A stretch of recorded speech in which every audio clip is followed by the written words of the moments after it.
dari minimarket, dicegat pendeta, diajak ngobrol, dibeliin sesuatu, dibawa ke gereja. Nggak lama besokannya dibaptis.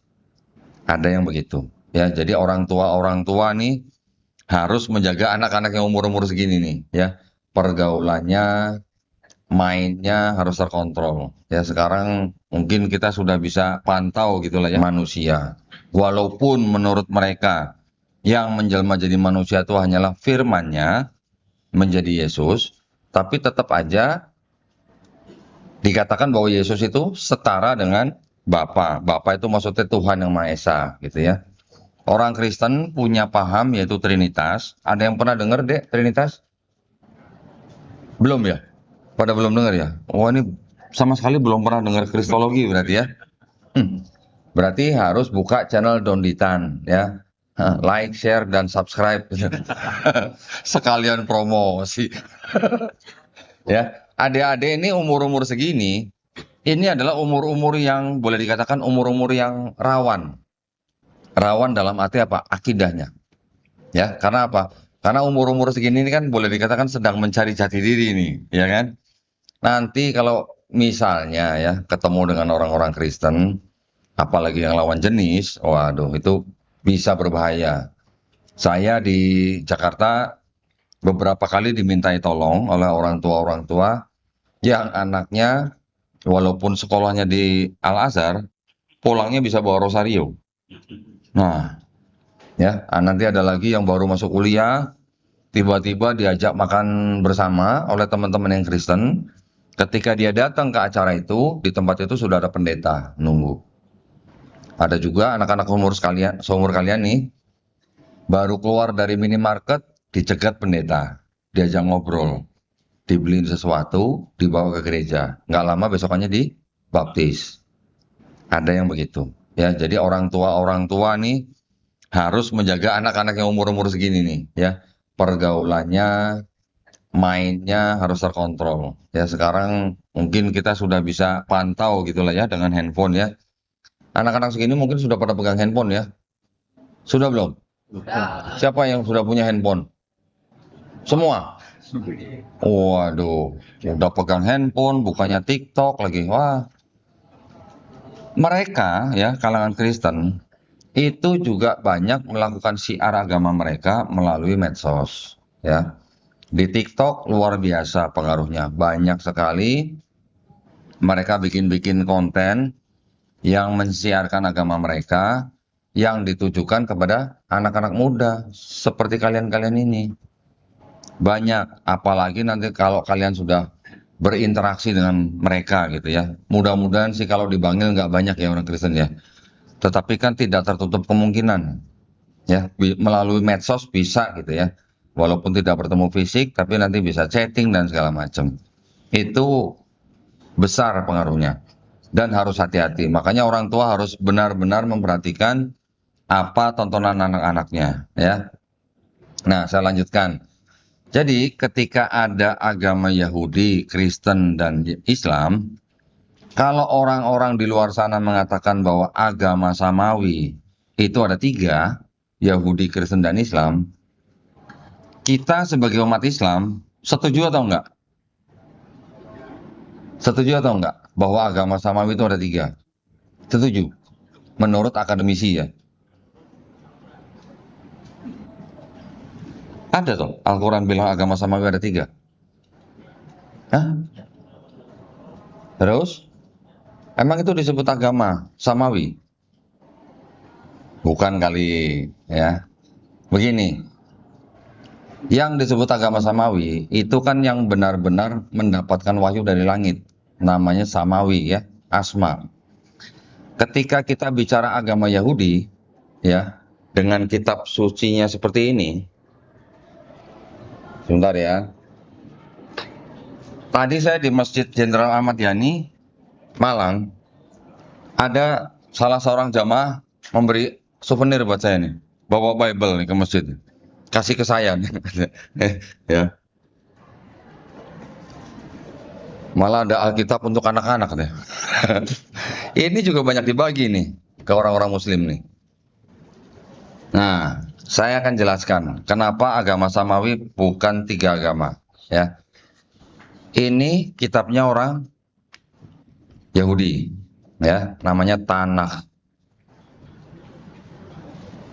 Ini kitabnya orang Kristen, mereka sebut Injil. Nah, kenapa mereka tulis Injil?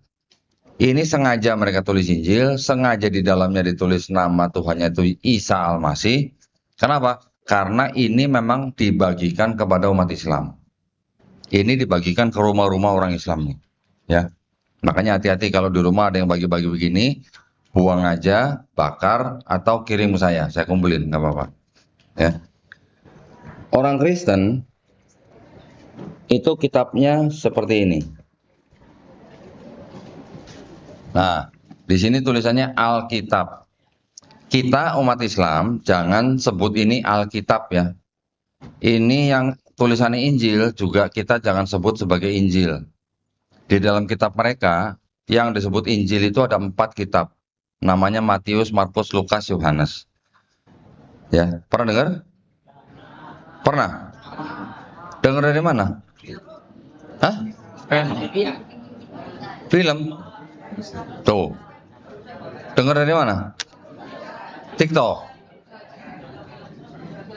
Dengar ya, anak-anak sudah dengar tuh kitab-kitab seperti itu ya.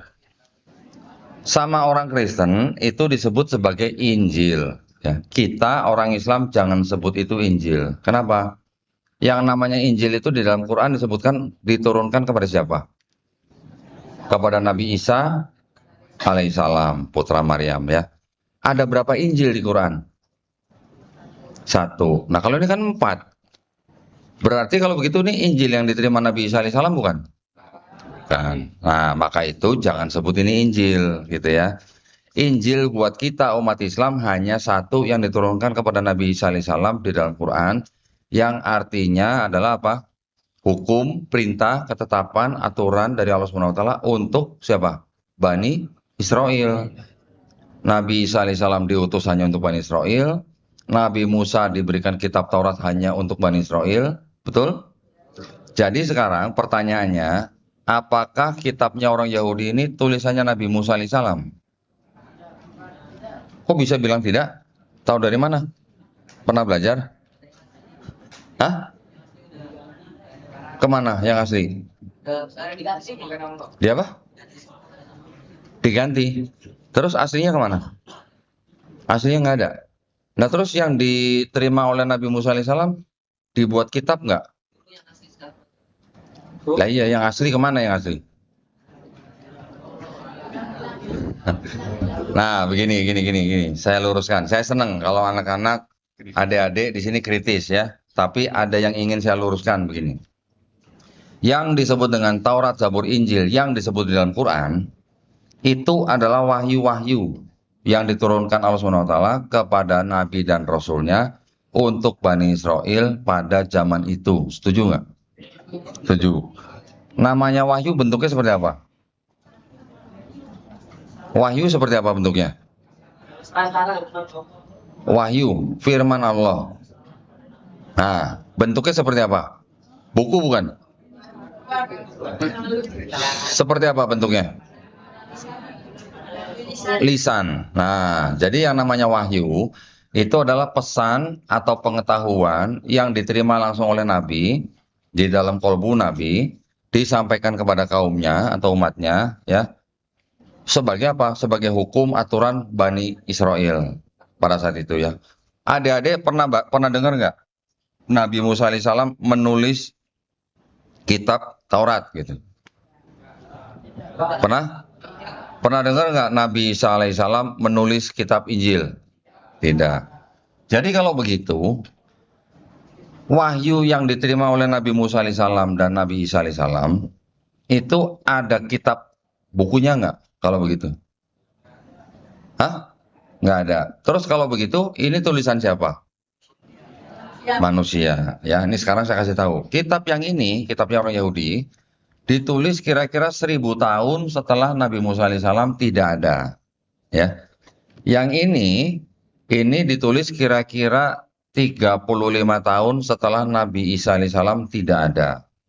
Jadi kita tidak pernah mendengar Nabi Musa alaihissalam menulis kitab Taurat, kita tidak pernah membaca Nabi Isa alaihissalam menulis kitab Injil, maka ini bukan kitab Taurat dan Injil yang dimaksud oleh Quran. Oke? Jadi kalau begitu, yang disebut sebagai agama samawi, itu agama apa? Islam aja atau Yahudi, Kristen, dan Islam? Menurut yang kita pahami dari Quran. Hah? Ya. Apa?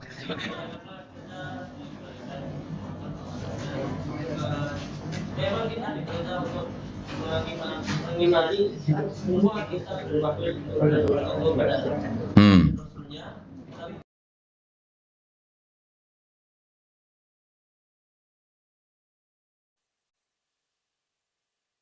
Ini Nabi Musa alaihissalam itu Muslim bukan? Dia ikut apa milah Ibrahis. Muslim bukan? Muslim. Lah agama Yahudi siapa yang ciptakan? Siapa yang menurunkan? Nah lo, ini bahaya nih ya, ini bahaya.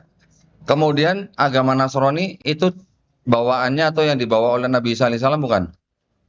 Nabi apa? Agama Nasrani atau agama Kristen? Nah lo, nah lo, karena ada narasi-narasi ya yang membawa kita atau mengarahkan kita bahwa agama Yahudi itu yang menciptakan Nabi Musa. Ada juga yang mengarahkan bahwa agama Kristen atau Nasrani itu yang menurunkan itu adalah Nabi Isa. Betul apa salah? Hah? Salah. Kalau begitu Nabi Musa agamanya apa? Muslim. Kenapa berani bilang agama Yahudi agama samawi? Sebabkan mungkin seperti ini ya, yang saya bilang itu bahwa untuk keturunan ya berarti seperti itu pertama yang paling banyak untuk binatnya di zaman Rasulullah ya dan sukunya Yahuda jadi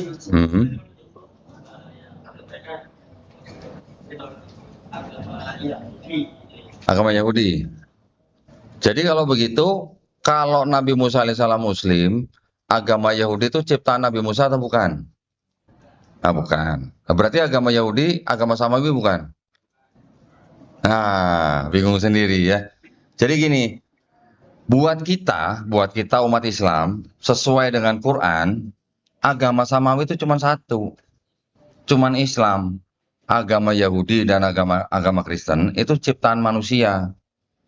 Bukan berasal dari Allah Subhanahu wa taala. Karena apa? Karena di Quran kita kan mengakui dari mulai Nabi Adam alaihissalam sampai Nabi Isa alaihissalam itu semuanya kan muslim. Betul? Pengikut Hawariyun Nabi Isa alaihissalam juga mengaku sebagai muslim. Nabi Ibrahim alaihissalam berpesan kepada anaknya jangan kamu mati kecuali dalam keadaan muslim. Nabi Yakub alaihissalam juga berpesan kepada anaknya jangan kamu mati kecuali dalam keadaan muslim. Berarti semuanya muslim bukan? Berarti berapa agama samawi yang diturunkan Allah SWT? Kalau kita berani bilang agama Yahudi, Kristen, dan Islam itu adalah agama samawi, berarti kalimat inna dina indallahil Islam betul apa salah? Nah, hah? Betul. Kalau betul berarti Yahudi termasuk agama samawi bukan?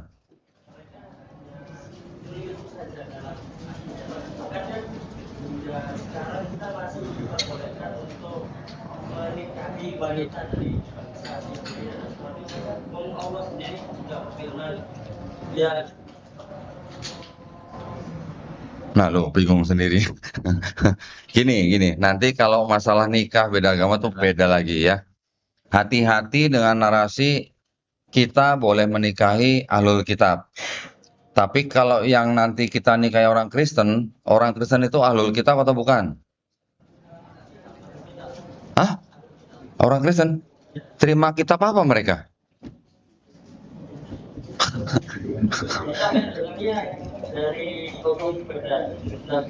Orang Kristen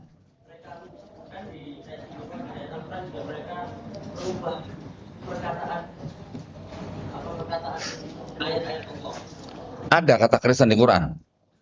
Ada nggak kata Kristen di Quran? Nah, sama atau beda Nasrani sama Kristen?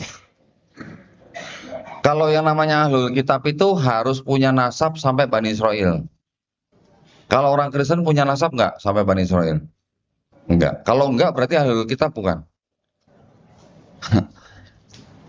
Hah? Bukan. Jangan salah sangka. Jangan anggap bahwa Kristen itu ahlul kitab. Ya, saya berani berpendapat begini, walaupun mungkin ada ulama Islam yang mengatakan bahwa Kristen juga termasuk ahlul kitab, ya kita hargai pendapatnya. Tapi saya berani mengatakan Kristen bukan ahlul kitab yang dimaksud Quran. Gitu ya. Karena apa? Karena orang